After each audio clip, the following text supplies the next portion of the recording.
You're listening to eBizradio, the place to go if you want to know about the world of business. For daily podcast and article uploads, go to eBizradio.com or give us a follow on Twitter at eBizradio Global.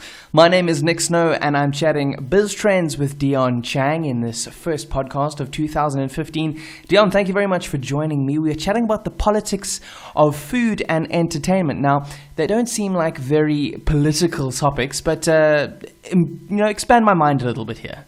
Sure. It's kind of it was a really weird start, but I suppose that's my job to track the trends. But you know what's just recently happened, how the year started in Paris. This is really a lead on from that. Last year, the reason why it started as just the politics of food, and then it sort of latched onto entertainment, this trend, was I started noticing last year. Firstly, there was this sort of new Cold War between, America and Russia over the whole Ukraine incident. And it was really interesting that straight after sanctions were put onto Russia, a Russian consumer watchdog agency shut down 4 McDonald's restaurants in Moscow for, in inverted commas, allegedly sanitary violations. But a lot of critics saw this as a sort of a tit-for-tat war, sanctions war with America. In the same month, President Putin ordered an embargo on meat, poultry, fish, dairy, and produce from all of the countries who also hit Russia with economic sanctions. So, namely America, Canada, Australia, Norway, and the European Union. And then back home in South Africa, we also saw trying to leverage some kind of publicity about the sort of Israeli-Palestine situation in the Middle East. We saw a group called the Congress of South African Students make a very highly publicized political statement by placing a pig's head in the kosher section of one of our retailers, Woolworths, here. And I just started finding this really, really fascinating, that people are using kind of these sort of food retailers or fast food outlets as some sort of political leverage.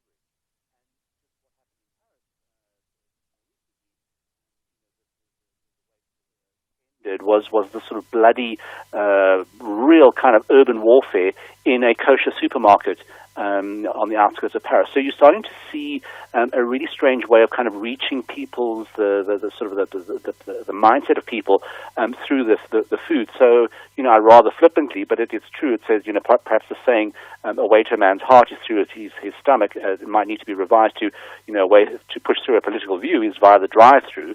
And the reason why I've added on entertainment onto this was also over the December period was the hack of the Sony website. And, that was, it stirred up that international incident about, North Korea, all of that, freedom of speech. It did, and so you're starting to see politics sort of blend into this food and sort of entertainment arena to try and do that. And obviously that was a huge outcry in America was, we stand for freedom of speech. So because, you have these cyber hackers coming to this website, that doesn't mean, you have to shut down the freedom of speech. And this is kind of where the world is going. So, just apart from this particular trend, and we discussed it just at the end of last year, was our main focus on, and the theme of this year is really about disorder, the way of the new world, the way of the new world order. Yes. Because what you're starting to see is that the enemy is not only within, so it's sort of jihad recruits, from within the country, but now also these cyber attacks, which means that your enemy is also not only within, but also virtual. So we're in a very, very strange transition into 2015, and it's probably not the most light-hearted discussion to have, but that's really the way of the world at the moment. Absolutely, and we see daily more and more, you could almost say, sites on the websites on the internet such as YouTube being used more and more for political gain or for freedom of speech purposes, such as Boko Haram, who are making major headway in the space of Nigeria, very much in the news, and using those social media to spread their political agenda. Yeah, so I mean, for me, from a TrendSpotter's point of view, it is fascinating because you're starting to see not only it's one of the other trends that we spotted for this year, which was about social media laws coming of age. So you're starting to get some kind of regulation or self-regulation within social media. But, we're sort of reaching that point where all of the social media platforms that we use and we love, or love and hate, were all spawned in a small period between 2003 and 2005. So they're a decade old. And it's been a relative free-for-all. So, everyone's now sort of discussing, do you, allow, people to post beheadings on YouTube, all of those kind of things. And I think we're going to get a contraction this year to do this, but the genie's out the bottle, and people are using sort of, global food chains, all of those kind of things to push through a political agenda to the wider public.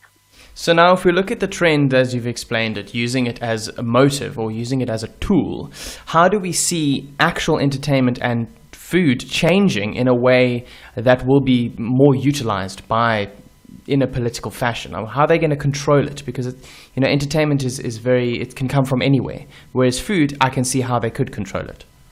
Yeah, and look, I think the entertainment one's a little bit more difficult, but I think that's the fine line we're treading now, because especially with Charlie Hebdo, the attack on that, you're starting to blur those different media platforms. So we're talking here about sort of YouTube. It's more your social media platforms, but that's a magazine, and you're just seeing people use these very, very different media channels to be able to push something through. Which is why I think the outcry on the Sony hack was so such a huge response to that, because it really was, you are being hacked, and it became from a corporate incident to a hugely political incident, and then also it all pivoted around freedom of speech, yes, which is exactly the same thing that happened in Paris. So I just I'm not sure where we're going with this. Hence the reminder that disorder is the theme of this year, and it's going to be very interesting, should we say, how this really restarts evolving throughout the year. I can definitely agree there, but I think one of the biggest things we should be looking out for is human rights, and how this is going to play a big part in the trend itself. Yeah, and I think what's we always watch in the trend space the pendulum swing of a trend, and I think what happened in Paris was quite a watershed moment. Seeing all of the leaders, linking arms, walking kind of through that, and I think there is a coming together of that, but then for me, even more of a polarization of extremists. Versus the rest of the world, and I think the interesting word that came out, and we did mention it last year, but it just brings into stark relief what happened in Paris, was that you are dealing with what they're calling non-state combatants, and the people said the warfare used to be symmetrical, so there was one side and the other side, and you would kind of meet in the middle and you would fight it out. And yes, what they're describing here, and I think all of this, the politics of food and using different media channels, is asymmetrical warfare. So you don't know where the enemy is. The enemy is coming from all different directions, and in this case as well, using different media platforms to push through a political agenda. So it's frightening, but interesting at the same time. I definitely think it is. But now, something else I want to throw your way. Perhaps you can pick up on a bit of a trend here. A lot of the political leaders who were involved in the rally in France very recently after the attacks on Charlie Hebdo, they were criticized for being hypocrites. Because on the one hand, there were quite a few of them who seem to want to try and suppress the media and freedom of speech, but now only once there's been actual casualties involved, where people have lost their lives, have they now they've oh no, this is not on. So, are we going to see a bit of a change from political leaders when it comes to freedom of speech in their own countries? Or is it going to have to be, the discussion, is it going to have to be started by the loss of life? Well, I think with such a huge spread of disorder, because remember, for me, the disorder is not only political, it's social, it's economic, and it's technological. Yes. And I think there's a, what's the word can I use, a recalibration of value systems. because even on a social front, and I think that's why the politics of food is so important, you're seeing social norms being sort of upended and pushed onto their heads. So anything from legalized marijuana was a taboo, which is becoming a social norm. So that's within that's really kind of the space where there's a lot of dust being kicked up, and once the dust settles, I do think you're going to need a realignment of things, and especially the leadership has to be really, really careful about what they say and what they represent, because especially with media nowadays, whatever you say is recorded, and it's there for life. Absolutely. So now, of course, we had the Industrial Revolution, and a lot of people have called the 21st century more of the information revolution. Do you think we're going to burst through the information revolution quite soon and move on to a different one, perhaps a human rights revolution? Well, I do think so, because it's going to be. I'm going to add an extra one there, because I think while you're going to get a human rights evolution or revolution, what you're going to see, and that's something that we're tracking a lot, is I think in the next 2 years, is really the coming of age, if you will, of mechanization and the use of robots, which brings in a very different argument in terms of human rights, because if jobs are lost, all of those kind of things, where it's literally a war between man and machine. So the playing fields are open, and I think if not leveled now, they're going to be flattened in the next 18 months or so. And I just think it's if this is the way 2015 has started, then brace yourselves for a very unpredictable and quite a bumpy ride, I think. But I think there's an element of excitement about that. We've always been able to predict where things are going, how things are going to change. But it seems as though your job for 2015 might be a little bit more difficult, because, as you said, the world seems to be on its head, and you don't quite know which direction anything's going to go. Well, in terms of, one of the things that I've been tracking, and quite passionately, as a perfect case study, is the Uber app. And I wrote a column about that, and it was for a magazine, so you've got a much longer lead time.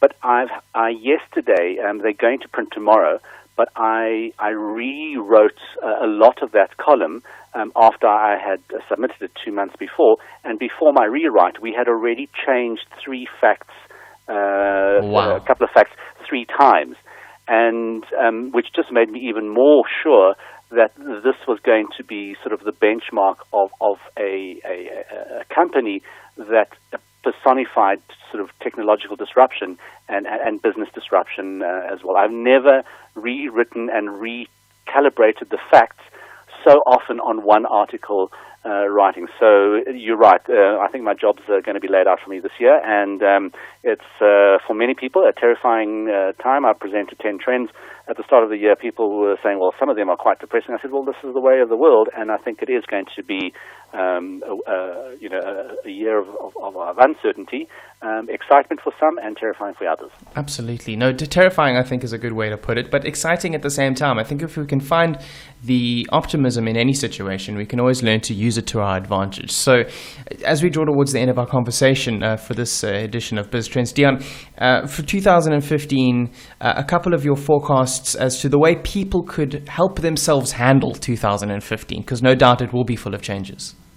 Well, I think the first thing is that just expect change. You've really got to be flexible. One of the other things that are identified in the workplace, is not a new concept, but a lot of companies are starting to take it. And the word is agile, and it comes from software development, so that you don't develop something from start to finish. You develop something organically.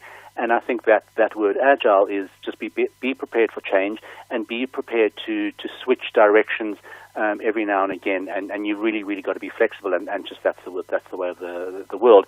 So any kind of rigid long-term plans are going to get you down a dead end. So rather be much more transient and be acceptant of transient, which is very hard because people don't like change. No. So to be transient is a very, very tall order. So, but that's, I think, what you need to do. Absolutely fantastic. So the moral of the story is stretch when you get out of bed in the morning, because you're going to be bent somewhere. Exactly. Dion, thank you very much for your time. That brings us to the end of this edition of Biz Trends.